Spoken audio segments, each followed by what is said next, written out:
Check the mic and make sure it sound right. Hi, I'm DK Will. This is DK Will Talk About It, and there's just no way I can't do a quick video on this breaking news from Eleanor Terrett.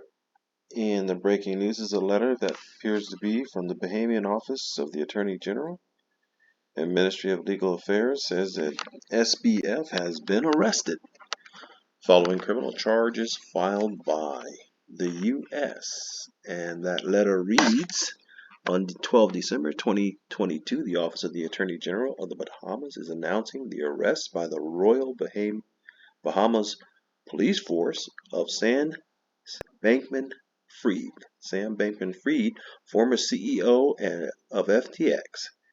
SBF's arrest followed receipt of formal notification from the United States that it has filed criminal charges against SBF and is likely to request his extradition.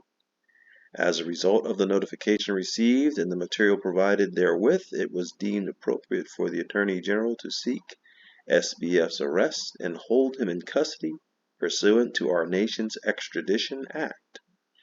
At such time as a formal request for extradition is made, the Bahamas intends to process it promptly pursuant to Bahamian law and its treaty obligations with the United States.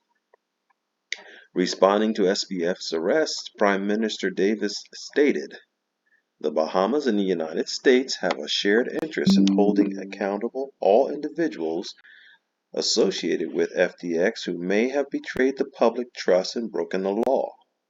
While the United States is pursuing criminal charges against SBF individually, the Bahamas will continue its own regulatory and criminal investigation into the collapse of FTX, with the continued cooperation of its law enforcement and regulatory partners in the United States and elsewhere." December 12, that's today, 2022. It's 9 o'clock Central Standard Time where I'm at, folks. But this is very interesting.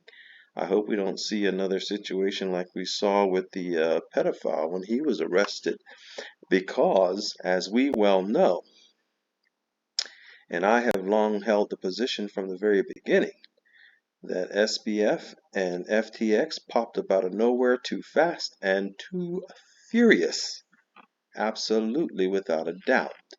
And for instance, how far do the connections go? If we recall this blown kiss from Maxine Waters, who was at the time, I think, the head of the Financial Committee in Congress, whatever it's called, has something to do with Financial Committee. So that was one thing that makes you wonder, well, how does young whippersnapper have such intense connections? Of course, he was lauded and applauded, and I don't know anything about this borderless crypto. I just liked the photo because it showed how he was sold to the public. And he was sold beyond that. He was also sold. We see Scaramucci and O'Leary there, sitting side by side, rubbing elbows. Why am I bringing all this to the attention? Because these ties go pretty high, folks. These ties go pretty daggone high. And that being said, if he's been allowed to be arrested, there's a lot of dirt under these nails. And I don't think some people want to take their gloves off to show how much dirt they have under their nails. And so it makes me think about a post that I did myself on Twitter back on November 22nd. SBF's hands are too dirty to hide in the pockets. His dirty fingerprints are on too many others. The efforts of them all to try to clean up may very well require that they keep SBF hidden away.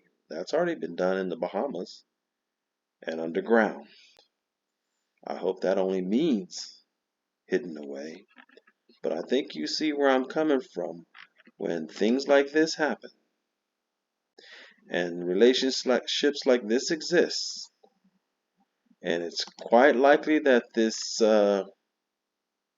marketing for robbery went way higher and deeper than what we think. And maybe as high as it could have gone altogether. Well, folks, I'm DK Will. This is DK. We'll talk about it. And as far as this goes, this is all I'm done talking about on this one. Have a wonderful day. Check the mic and make sure it sound right.